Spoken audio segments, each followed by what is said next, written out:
February 16, 1944, 8:43 in the morning, the Pacific Ocean. 8 explosions tore open the surface of the sea almost simultaneously.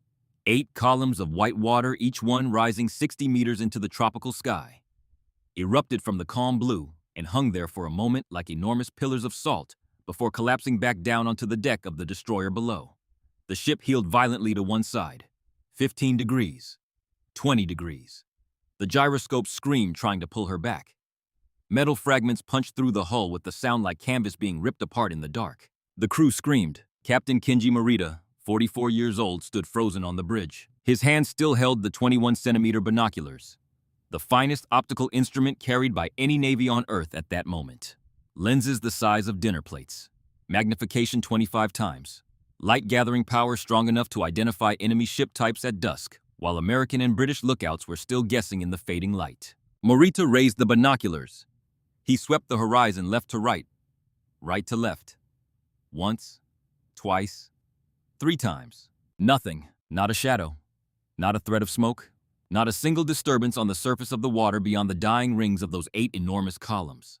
His observers, the most carefully selected eyes in the Imperial Japanese Navy men, who had spent thousands of hours training to identify enemy ship silhouettes in near total darkness, men who could read the shape of a destroyer at 20,000 yards under nothing but starlight, they also saw nothing. But the shells kept falling. 35,700 yards, nearly 20 miles. At that distance, the American battleship firing those shells was not hiding behind fog or smoke or the darkness of night. It was hiding behind the curve of the Earth itself, lying below the horizon, physically invisible to any optical instrument ever made, no matter how powerful, no matter how expertly operated. And it was hitting its target. This record, the longest-range surface engagement in the history of naval warfare, still stands today. Not because no one ever tried to surpass it, because the era of battleship guns ended before anyone had another chance. But to understand why that moment on the bridge paralyzed Kenji Morita more completely than any piece of shrapnel could have, we have to go back nearly 40 years. Back to the harbor city of Kobe, Japan. Back to the evening a father told his young son about the most decisive naval victory since Trafalgar, and planted a belief that an entire empire would carry to the bottom of the sea. The year was 1905. Kenji Morita was 5 years old. His father, Hiroshi Morita, was a retired merchant marine captain who smelled of salt water and engine oil and spoke with the permanent roughness of a man who had spent decades shouting over the noise of the ocean. He was not a man who cried. On the evening the news from Tsushima Strait reached Kobe Hiroshi, Morita sat at the dinner table with red eyes. The Russian Baltic Fleet had sailed 18,000 miles around the world to reach Japan. They had been at sea for 8 months. Their hulls were fouled with barnacles slowing them in the water. Their crews had not seen real combat in nearly a year. They arrived exhausted, demoralized, already beaten in spirit before a single gun was fired.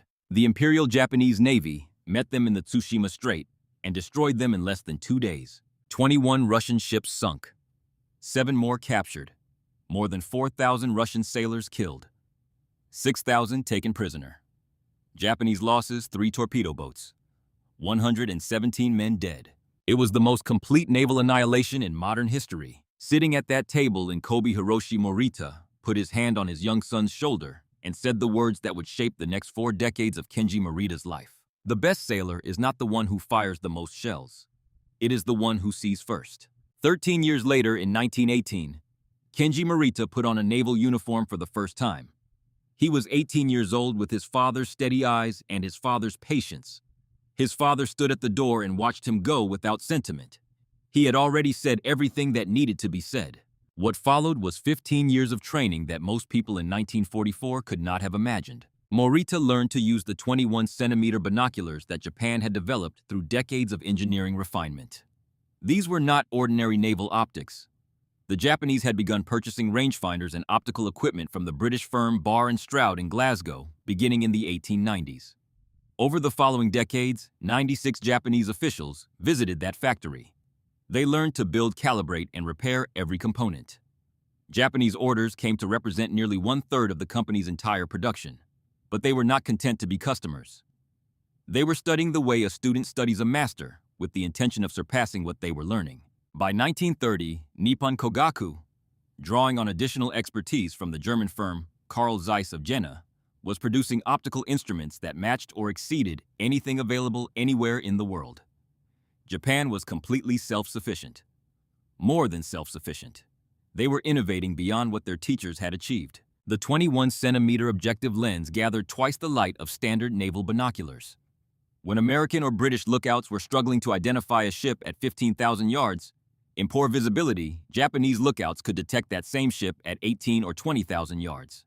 Those extra few thousand yards meant seeing the enemy first. Seeing first meant firing first. Firing first in naval combat usually meant winning.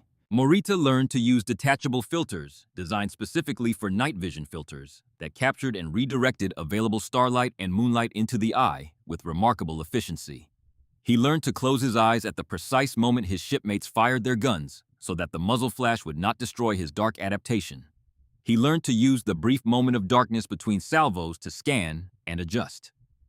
He practiced identifying ship silhouettes in near total darkness until the shapes were as familiar to him as the faces of his own family. This was not casual practice. The Imperial Japanese Navy trained their sailors in night combat with a religious intensity. Crews practiced in complete darkness until they could load aim and fire with almost no light at all. They used flashless powder specifically formulated to produce minimal muzzle flash. They fired in carefully timed salvos designed to avoid blinding their own observers. Behind all of this training was a strategic logic that made perfect sense given Japan's position in the world. Japan knew it would face numerically superior forces in any war with the United States. American industrial capacity could produce more ships, more aircraft, more of everything. Raw numbers could not be matched, but numbers could be neutralized by superior tactics. The Japanese plan was to whittle down the American fleet through a series of night engagements, exploiting their advantages in optics and training to inflict disproportionate losses in darkness. By the time the fleets met in the decisive daylight battle, American numerical superiority would be gone. It was a rational strategy built on real capabilities developed over real decades of genuine effort. And it worked. August 9, 1942. The waters near Savo Island, Guadalcanal. Here is the detail that most history books quietly skip past. The Americans had radar at the Battle of Savo Island. Their detection equipment picked up the approaching Japanese force from a considerable distance. The signal was clear. The contact was real. There was no technical failure, no equipment malfunction. But the American officers hesitated. They had not yet learned to trust the black boxes on their ships. They were not certain whether the signals represented enemy vessels or interference from the island coastline, or possibly their own ships moving on unannounced routes. They debated. They sought confirmation. They waited. While they waited, Japanese lookouts spotted the Allied ships through their binoculars. Japanese gunners fired first. In less than 1 hour, 4 Allied heavy cruisers were at the bottom of the sea. HMAS Canberra, USS Astoria, USS Quincy, USS Vincennes. More than 1,000 Allied sailors were dead. Japanese losses: no ships sunk. 58 men were killed. The victory did not merely demonstrate Japanese tactical superiority. It seemed to prove something more fundamental. It seemed to prove that skill training and human judgment would always triumph over machines that claimed to see what human eyes could not. Vice Admiral Hiroshi Tanaka, 57 years old, silver-haired and straight-backed in the manner of officers who have spent their entire lives at sea, read the report from Savo Island with satisfaction. Tanaka was one of the principal architects of the Imperial Japanese Navy's night combat doctrine. He had spent 30 years building the system that Morita and thousands of officers like him had been trained within. He believed in it the way men believe in things they have staked their entire identity on. After Savo Island, Tanaka wrote in his assessment, "The Americans claim their radar can see over the horizon. Officers educated in the finest traditions of naval science understand the limitations of physics. Radio waves may detect a target beyond visual range. But translating that detection into accurate gunfire against a moving target in real combat conditions is an entirely different matter. Optical rangefinders remain supreme for fire control. Our training remains our greatest weapon." He was not wrong about the physics as it had been demonstrated up to that point. He was simply unaware of what was happening in a building without a sign on its door in Murray Hill, New Jersey. January 1942. Bell Telephone Laboratories, Murray Hill, New Jersey. Daniel Hartwell did not look like the kind of man who changes the course of history. He was 30 years old, 5 feet 11, with dark hair that he had a habit of pushing backward with one hand when he was thinking hard, which meant it was always slightly disheveled. He wore thick black-framed glasses that were standard issue for the academic world of the early 1940s. He had a mild form of claustrophobia that made him an unlikely candidate for submarine service, even if he had wanted it. He suffered from chronic headaches when he slept fewer than 5 hours. From January 1942 onward, he slept an average of 4 hours a night for 3 consecutive years. Before the war, Hartwell had been a signal amplification engineer for the long-distance telephone network. He had graduated from MIT in 1935 with a degree in electrical engineering, and his plan had been to spend his career making human voices travel farther and more clearly across copper wire. It was quiet work. The pay was reasonable. Nobody died if he made a calculation error. Pearl Harbor changed the calculation. Hartwell joined the MIT Radiation Laboratory in January 1942. The name was deliberately chosen to mislead. Anyone who heard the words radiation laboratory would think of nuclear physics, not radar, and that was precisely the intention. Among the 40 scientists and engineers working in Building 20 at M1T at the time, Hartwell was the only one who came from the telephone industry rather than from academia or the military. His colleagues regarded him with mild skepticism at first. 3 months later, they had given him the nickname the Signal Whisperer for his ability to identify the source of interference in radar returns that no one else could explain. His specific assignment, stated plainly, was this: design a signal processing system for radar that could measure distance to an accuracy of plus or minus 25 yards at a range of 40,000 yards. To understand what that demand actually meant, 25 yards out of 40,000 is an error rate of 1/16 of 1%. That is the equivalent of measuring the distance from New York City to Philadelphia and being wrong by no more than 50 meters. With radar. Under combat conditions. On a ship moving through ocean swells. Nobody had ever done it before. Hartwell's wife, Margaret, 29 years old and a school teacher at an elementary school in Cambridge, Massachusetts, rarely saw her husband during 1942 and 1943. When he came home, he was not permitted to discuss his work. He would sit at the dinner table in silence and eat whatever she had prepared, his fingers tapping in a regular rhythm on the tabletop without his seeming to notice he was doing it. In a memoir she wrote in 1971, Margaret Hartwell described those evenings in a single sentence that captures something essential about the invisible soldiers of that war. I did not know what he was building, but I could see in his eyes that if he failed, someone would die. And that was why he could not sleep even when he was completely exhausted. The challenge Hartwell and his team faced was not detection.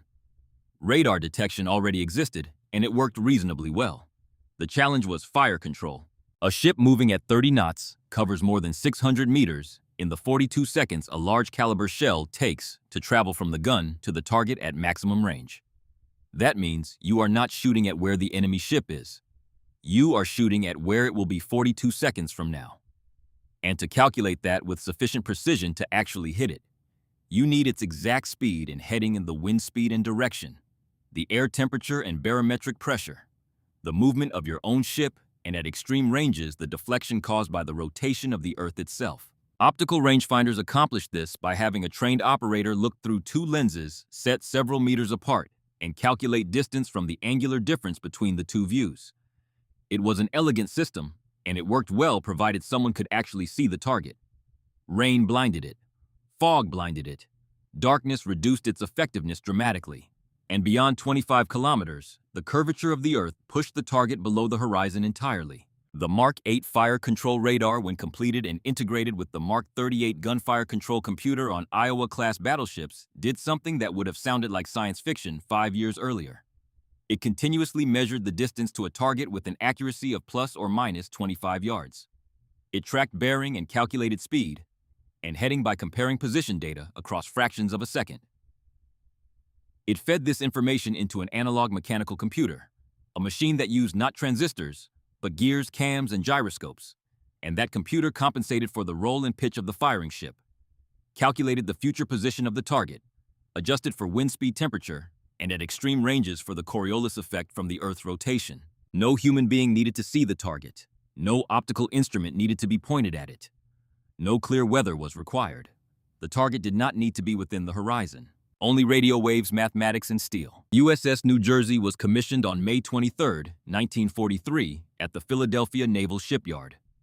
45,000 tons, 887 feet long, 9 16-inch guns and 3 turrets, engines generating 212,000 shaft horsepower enough to push the enormous vessel to speeds exceeding 33 knots. Commander Edward Voss. The ship's 38-year-old gunnery officer had earned his nickname long before he came aboard. The Math Wolf. His fellow officers said he could calculate a firing solution in his head faster than most men could read one off a machine. They said it with admiration and a slight wariness, the way people speak about anyone who is genuinely better at something important than the people around him. During sea trials off the coast of Virginia in the autumn of 1943, Voss watched a test engagement through heavy fog. The target was a towed sled at a range of 32,000 yards. No one on the ship could see it. The entire engagement was conducted through radar alone. First salvo, no straddle. Second salvo, perfect straddle. The naval officers watching from the bridge stood in silence for several seconds after the results were reported. One of them, a man who had served for 22 years, raised his hand slowly and covered his mouth. It was not a conscious gesture. It was the involuntary response of a human being who has just witnessed something that should not be possible. Voss wrote in his gunnery log, straddle achieved second salvo range 32,000 yards. Conditions heavy fog, radar only. System performs as designed. He said nothing else. He did not need to. In Tokyo, Vice Admiral Hiroshi Tanaka continued to believe that what Voss had just recorded was impossible. He had not seen the test results, and even if he had, he would have found reasons to doubt them. He had spent 30 years building a worldview, and worldviews are not easily dismantled by a single report from the other side of the Pacific. Kenji Morita. Somewhere in the waters he had trained in for 15 years, also had no reason to think otherwise. He had fought and won in engagements where American radar had been present and had failed to matter. He had seen with his own eyes that training and optical superiority could defeat technology. He could not know that somewhere above him in the mathematics already running inside a mechanical computer aboard a distant ship, he could not see the calculation that would shatter 30 years of Japanese naval doctrine was already being performed. 42 seconds. That was how long it would take.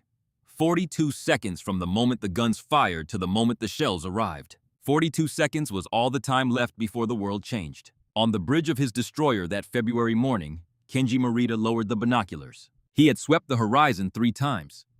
His observers had reported nothing. His rangefinders detected no target. His training, 15 years of it, told him that if no one could see the enemy was not there. Ships did not fire from positions below the curve of the earth. That was not how naval combat worked. That was not how physics worked. And then the second salvo arrived. All 8 shells fell within 200 yards of the ship. Fragments tore through the hull plating. 2 men died on deck. 7 more were wounded. Equipment was destroyed. The physical damage was serious. But something else happened in that moment, something that physical damage alone cannot account for. Morita understood for the first time in his career that he was in a situation his entire professional life had not prepared him for. He was being fired on accurately by someone who could not see him. There was no counter to that in the doctrine he had been trained in.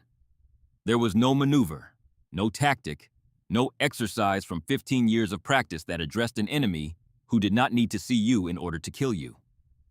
You cannot return fire against a target you cannot locate. You cannot maneuver to break a firing solution if you do not know where the solution is being calculated. He shouted the order. The destroyer heeled hard to port. Black smoke poured from the stacks as the engineering crew pushed the boilers past their rated limits. A brief tropical rain squall moved across the area, creating interference on New Jersey's radar screens that interrupted the tracking solution. Morita used that window of seconds to alter course radically and run. His ship escaped damaged, but floating. She would survive until October of that year, when American ships found her again at Leyte Gulf and finished what they had started at Truk. But what had happened that February morning could not be taken back. It had placed into the minds of Japanese naval officers through the most direct possible demonstration a question that their entire doctrine had been built on never having to answer. What do you do when the enemy can see you and you cannot see them? The Japanese Naval Command at Kuri received the reports within days. Vice Admiral Hiroshi Tanaka convened his senior staff in a conference room where the walls were covered with charts of the Pacific and the table was spread with signals, intercepts, and intelligence summaries. The men who filed into that room were among the most experienced naval officers in the world. They had spent their careers studying war at sea. They had won real battles against real enemies. They were not fools, but they were being asked to process something that contradicted the foundational assumptions of everything they knew. A junior officer read the summary of survivor accounts aloud. The shells had come from an estimated range of more than 30,000 yards. No enemy vessel had been sighted. No spotter aircraft had been observed overhead. The angle of the shell's descent was consistent with maximum range fire from battleship-caliber guns. The straddle had been achieved on the first salvo. The first officer to speak offered the most available explanation. They must have had aircraft spotting for them. The captain failed to look upward. A second officer agreed. Or the accounts are exaggerated. Men under unexpected fire report things inaccurately. Tanaka said nothing for a long moment. He was 57 years old. He had commanded ships at sea for over 30 years. He had built his reputation, his rank, and the doctrine of the Navy. He served on the principle that superior training and optical excellence would compensate for numerical inferiority against the Americans. That principle was not merely professional for him. It was personal. It was the architecture of his entire life's work. He looked at the reports again. Multiple crew members from different positions on the ship had given consistent accounts independently. The physical evidence of the damage pattern was consistent with high-angle fire from extreme range. The explanation of spotting aircraft, while convenient, left important details unexplained. He knew at some level he was not willing to bring into the room that what the reports described was real. He made a decision that history would judge as catastrophic. He did not make it out of stupidity. He made it out of a very human inability to accept that the ground beneath everything he had built was crumbling. We will continue with current doctrine. Radar may offer detection advantages at range, but in close engagement, our training, our discipline, and the spirit of our sailors will prevail. We will seek the decisive fleet action the Americans have been avoiding. The officers in the room nodded. Some believed him. Others had doubts they did not put into words. Nobody said, "Admiral, I think you might be wrong." That silence in the months that followed would cost thousands of lives. Back aboard USS New Jersey, Commander Edward Voss had entered his gunnery log entry and returned to work. The engagement off Truk on February 16, 1944, had lasted only minutes. The math wolf had looked at the radar data, done the calculation in his head, as he always did, confirmed it against the computer output, and given the order to fire. 2 salvos, a straddle on the first, near hits on the second. The enemy ship had escaped under cover of a rain squall. Voss recorded the range 35,700 yards. No surface vessel had ever been engaged at that range with accurate fire. The calculation that made it possible, the 42-second computation that predicted exactly where a moving ship would be when shells arrived from below the horizon, was the product of 3 years of work by Hartwell and his team at MIT and Bell Labs. Voss did not write about what it meant. He was a gunnery officer. He wrote what happened and what the numbers were. Straddle achieved second salvo range 35,700 yards radar only. That entry in a naval gunnery log, unremarkable in its language, records a moment that has never been surpassed. 35,700 yards, the longest range surface engagement in the history of naval warfare. It still stands today not because no one tried to do better, but because the guns that could have done it were taken out of service before another opportunity arose. October 1944. The American invasion of Leyte marked the beginning of the liberation of the Philippines. The Imperial Japanese Navy responded with Operation Shogo, their final major fleet offensive of the war. One component of that plan was called the Southern Force. Vice Admiral Runosuke Fukada, 52 years old, commanded it. He had 2 battleships, Yamashiro and Fuso, along with a heavy cruiser and 4 destroyers. Both battleships were old, built on World War I designs, and subsequently modernized, but fundamentally products of an earlier era of naval warfare. Their fire control systems relied on optical rangefinders. Their crews had trained extensively in night combat.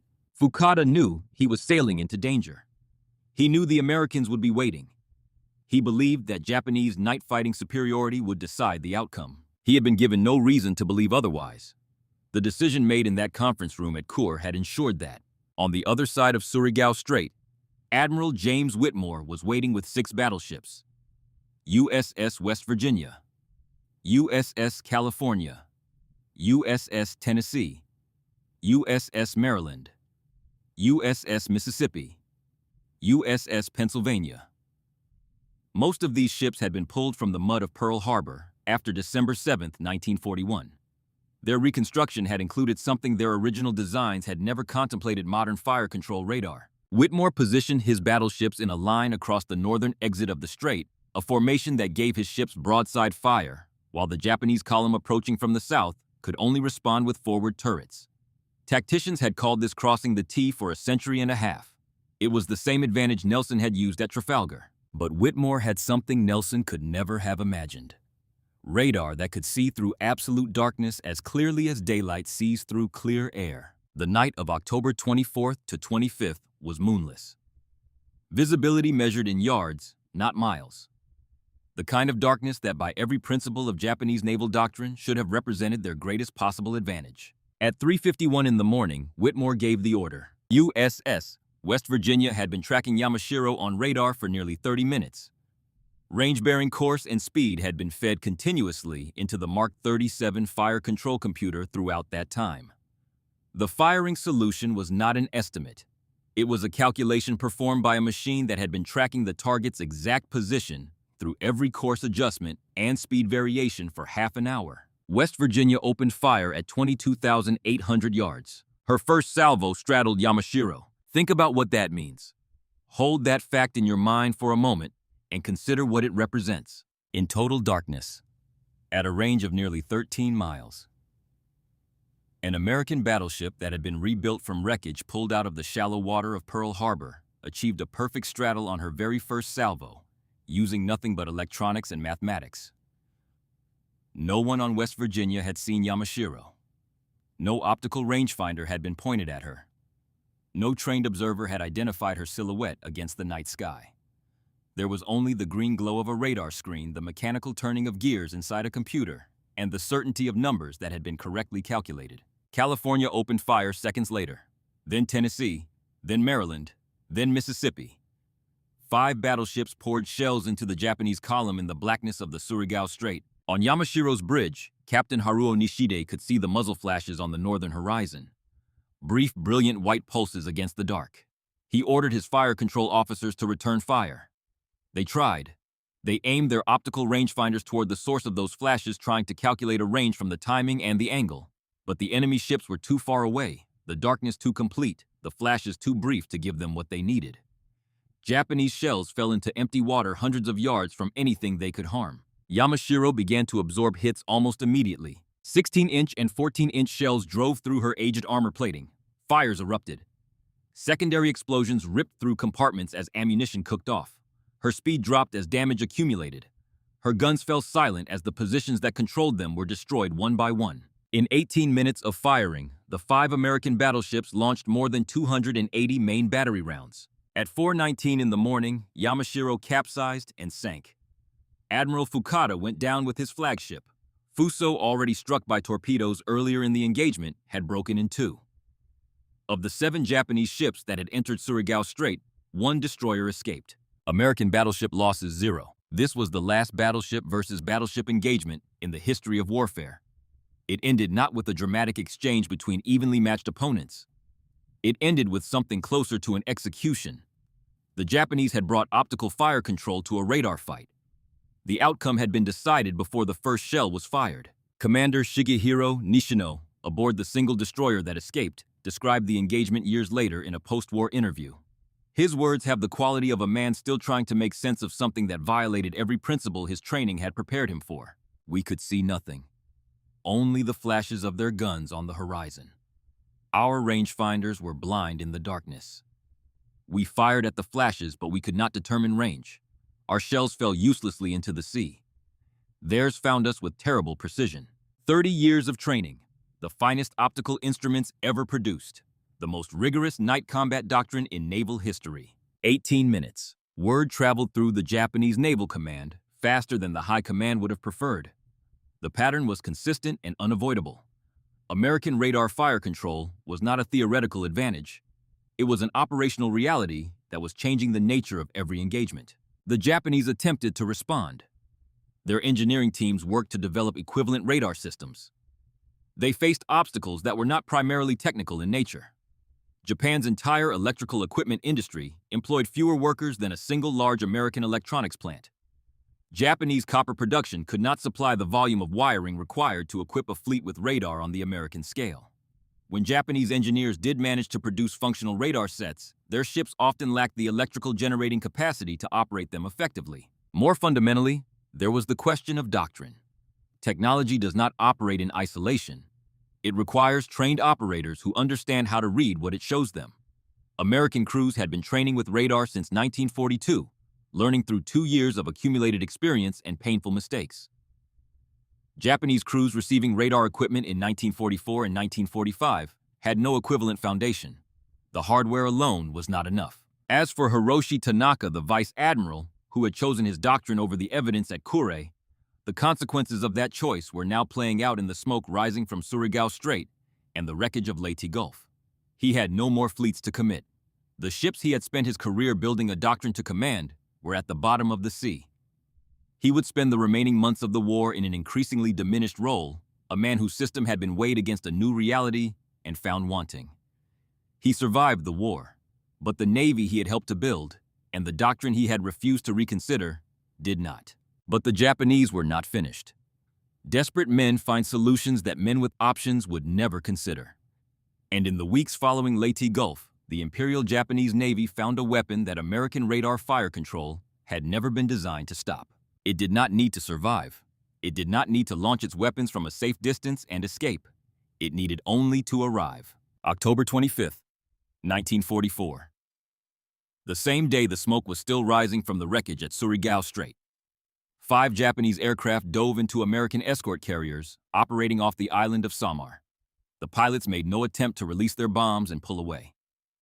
They aimed the aircraft themselves at the flight decks below and held their course through the anti-aircraft fire that tore through their planes, through the smoke that filled their cockpits, through the moment when survival ceased to be a consideration. The age of the kamikaze had begun. Vice Admiral Katsuo Obata arrived in the Philippines on October 17, 1944. Commanding what remained of the First Air Fleet, fewer than 100 operational aircraft and pilots who barely had enough training to take off and land safely. He gathered his remaining officers and proposed something that had no precedent in the doctrine of any major naval power. We can no longer sink American ships through conventional attack, but a pilot who does not need to survive the approach changes the entire calculation. One aircraft flown directly into one ship can disable or destroy that ship. Their deaths will purchase what their lives could not. Some of the officers in the room wept. None objected. For American radar operators, kamikaze attacks presented a problem that the system had not been designed to solve. Radar fire control had been built to engage targets that needed to survive in order to be effective. A torpedo bomber had to reach a launch point, release its weapon, and escape.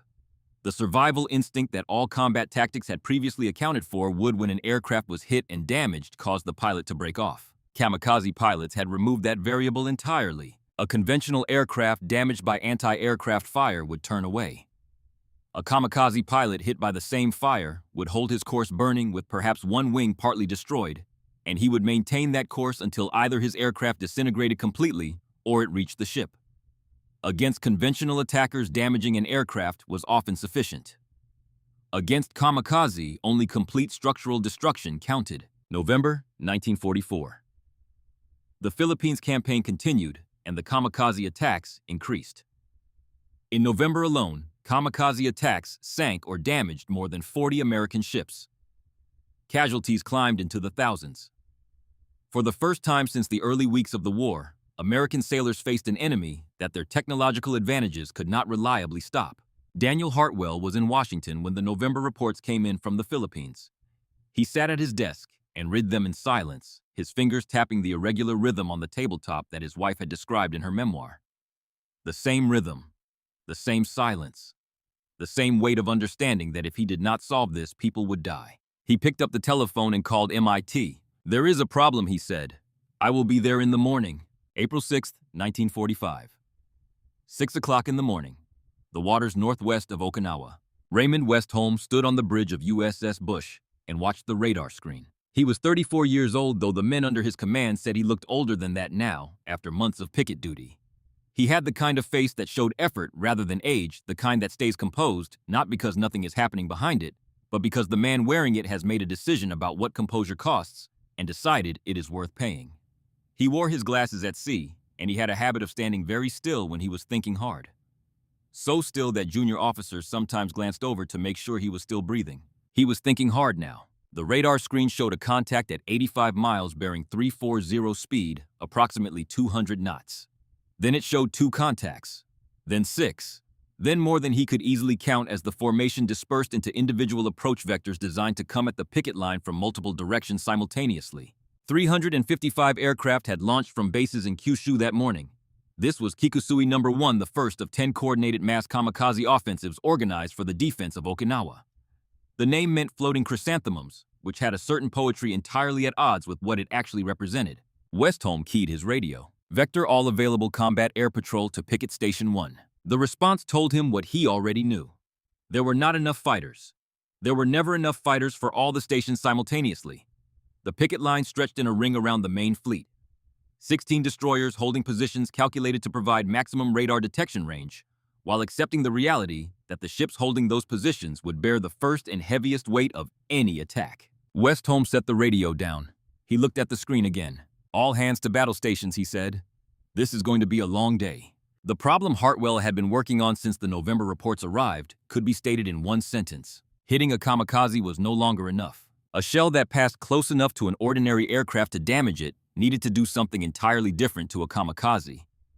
It needed to destroy the aircraft so completely, so immediately, that no functional part of it retained enough coherence to continue toward the ship. A near miss that would have caused a conventional pilot to break off his attack was against a kamikaze simply a near miss. What was needed was a shell that did not require a direct hit to produce that level of destruction.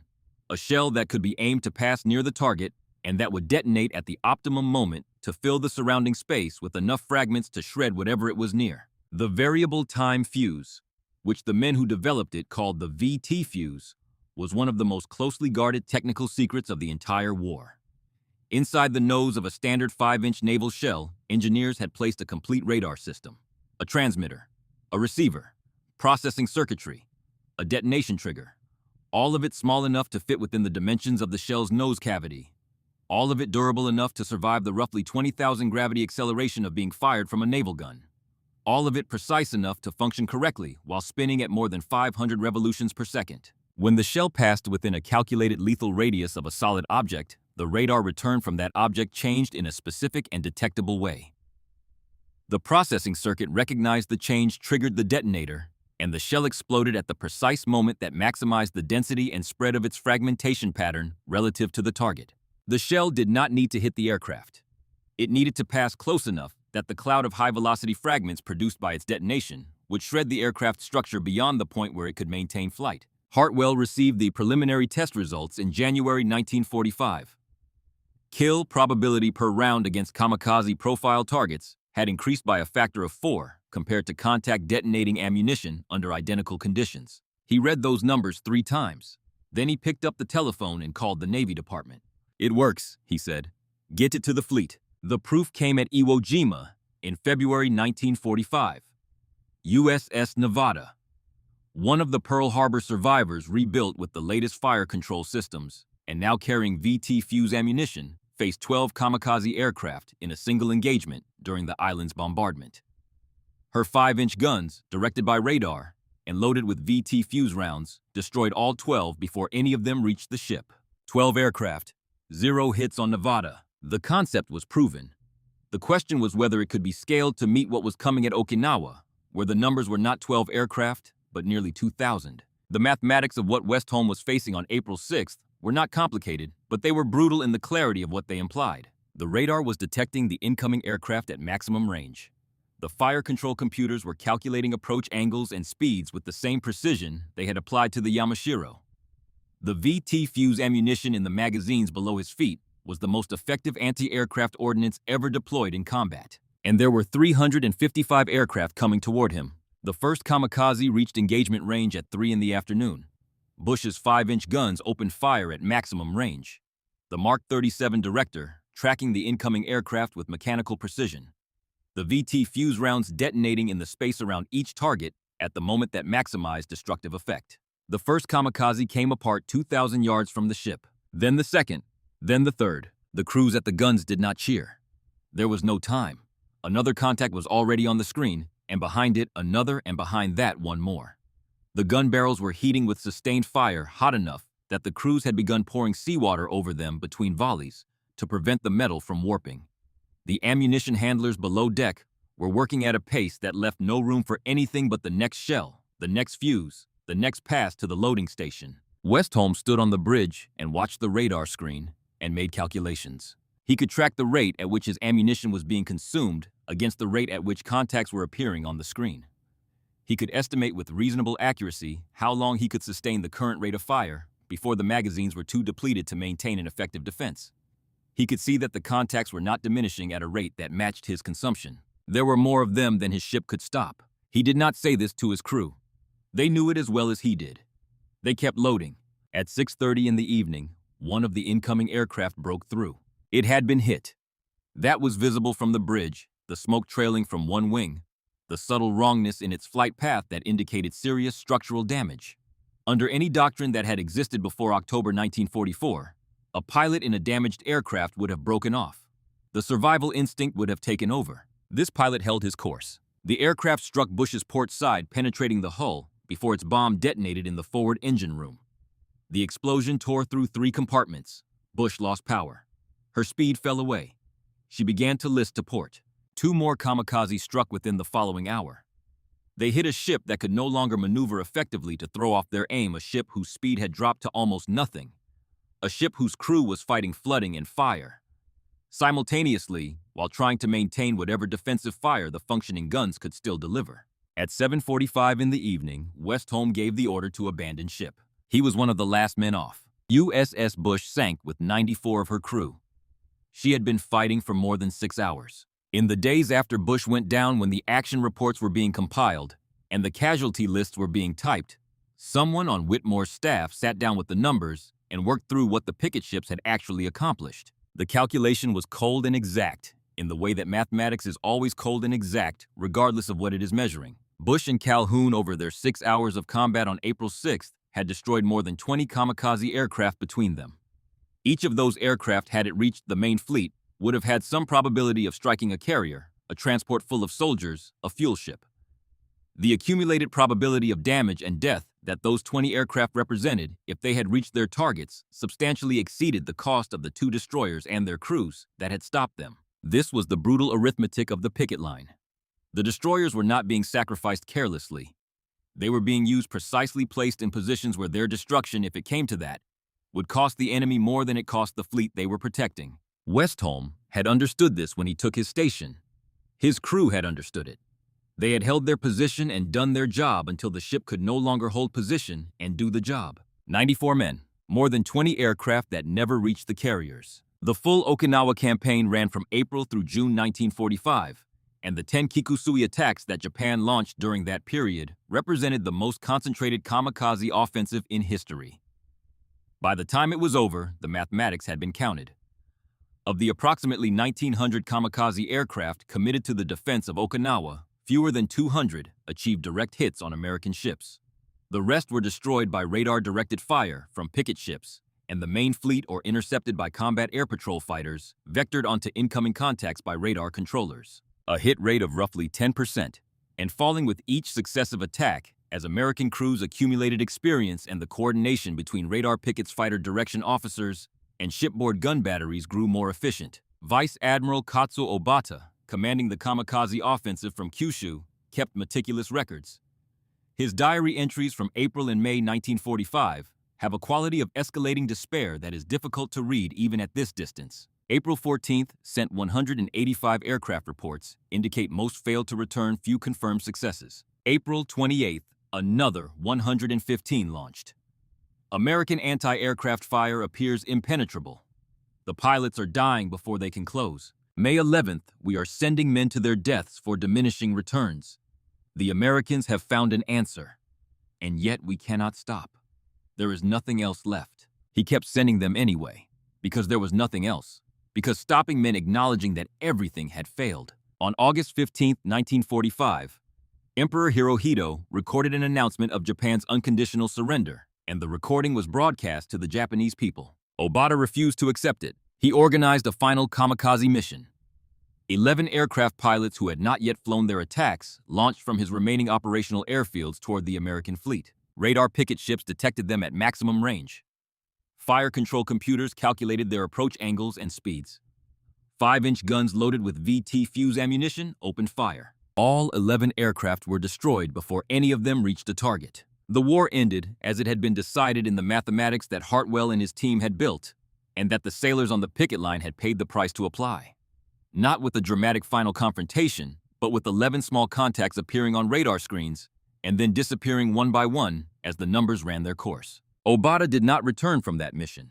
His body was never recovered. Edward Voss, the math wolf, who had ordered the shot at Truk on February 16, 1944, who had written those quiet, precise words about a straddle achieved at 35,700 yards, left the Navy after the war and returned to civilian life in Norfolk, Virginia. He did not seek recognition. The engagement at Truk appeared in classified technical assessments and naval gunnery studies, but it was not the kind of story that newspapers wrote about. Voss died in 1981. His obituary mentioned his naval service. It said nothing about 35,700 yards. The record he set remains unbroken. The record he set will never be broken because the guns that set it no longer exist. But somewhere in Norfolk, Virginia, in the years between the war and his death, a man who had changed naval history with a single gunnery log entry lived a quiet life that gave no outward sign of what he had done. That is the most honest thing about Edward Voss. He knew what he had accomplished. He did not need anyone else to know it. Raymond Westholm survived the sinking of Bush and returned to the United States. He completed his naval service and eventually left the military, settling in Maryland with his family. He did not write a memoir.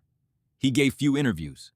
He seemed to regard what he had done with the same matter-of-fact acceptance that characterized the generation of Americans who had been through that war, an acceptance that could be mistaken for indifference, but was actually something closer to the deep tiredness of men who had used up a portion of themselves that does not grow back. He had stood on a bridge in the Pacific while more than 20 aircraft tried to kill him and his crew. He had held his position through all of it. He had been the last man off a sinking ship.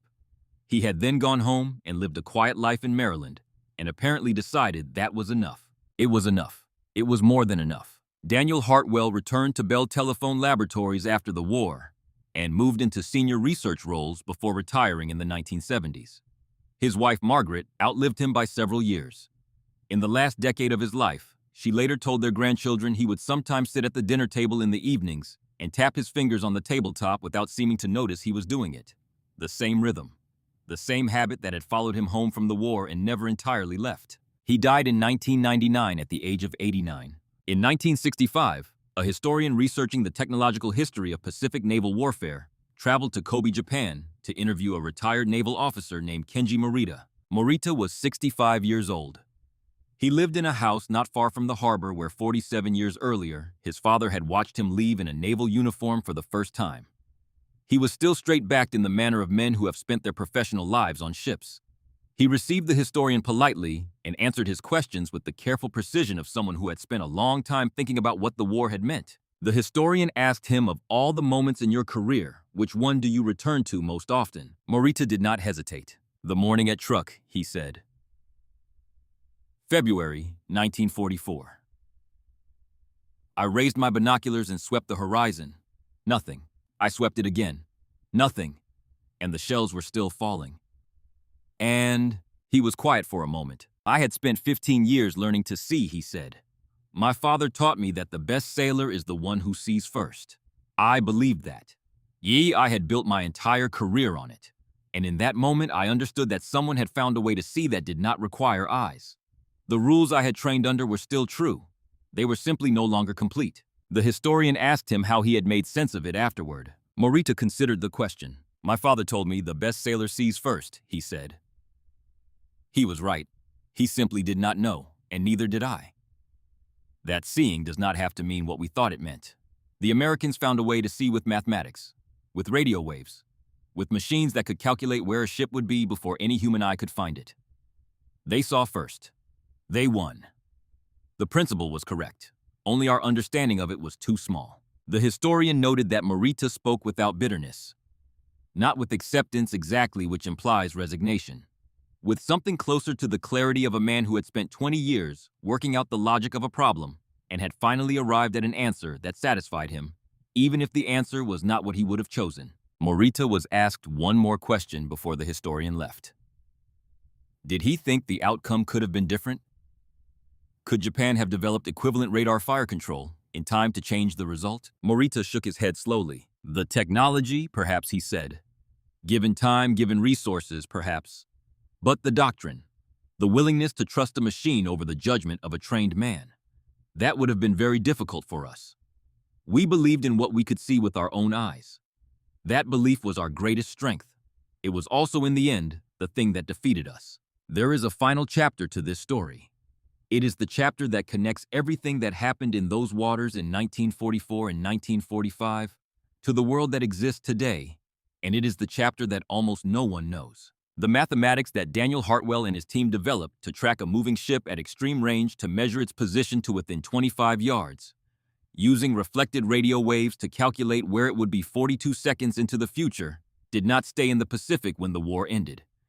It came home with the engineers who had built it and continued to evolve through the decades that followed. The fundamental problem that radar fire control solved is this: given a signal transmitted from a known point and received at an unknown location, what is the relationship between the timing of that signal and the position of the receiver?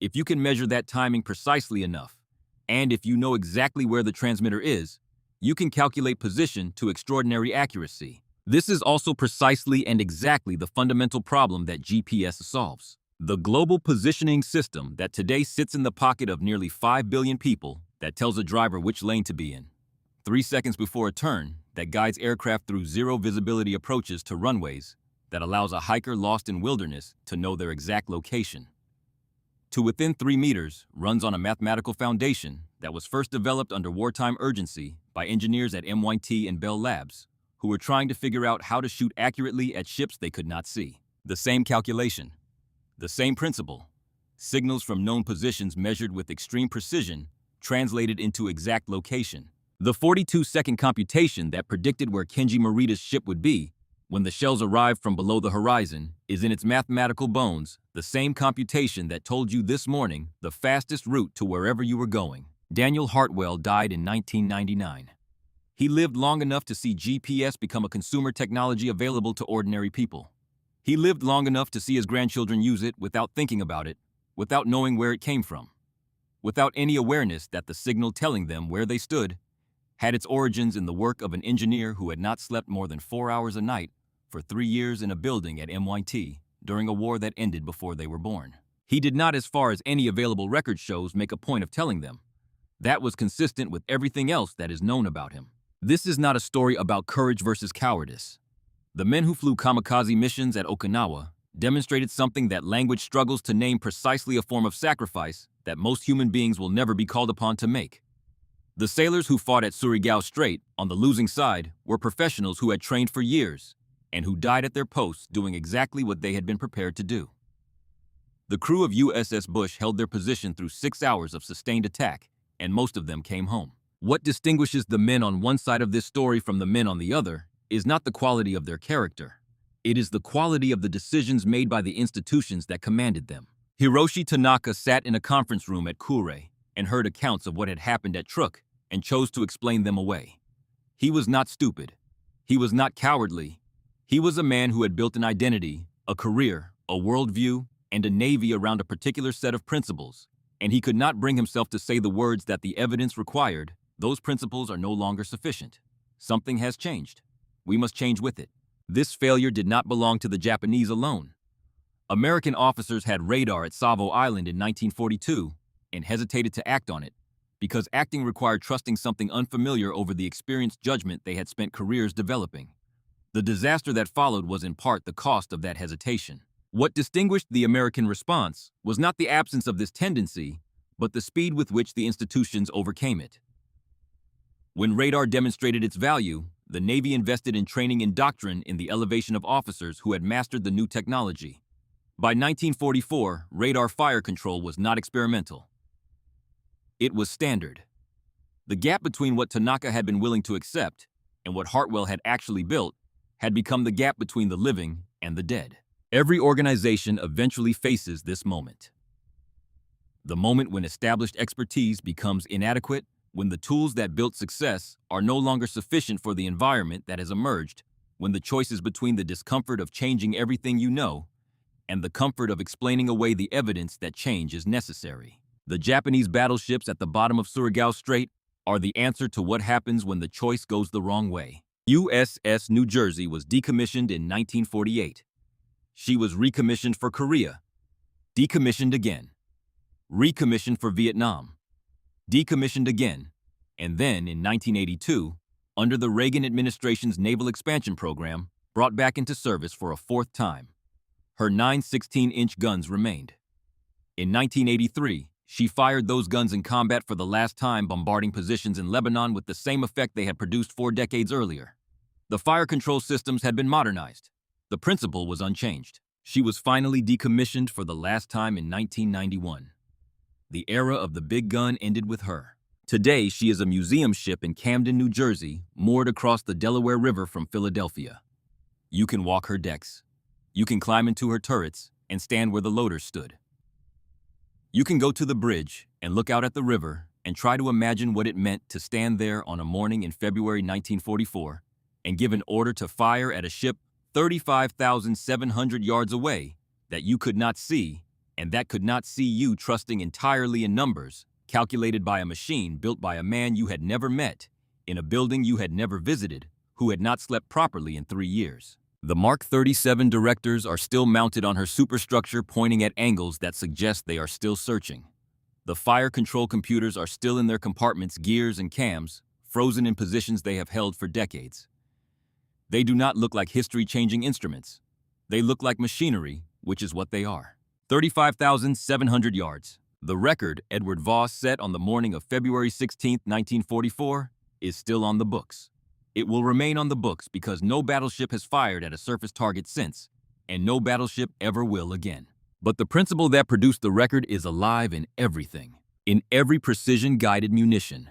In every cruise missile that finds a specific building from a launch point over the horizon. In every drone that loiters above a target and waits for the optimal moment. In the GPS signal that told you where to turn this morning. In the radar that keeps the airplane you will take home safe through clouds and darkness.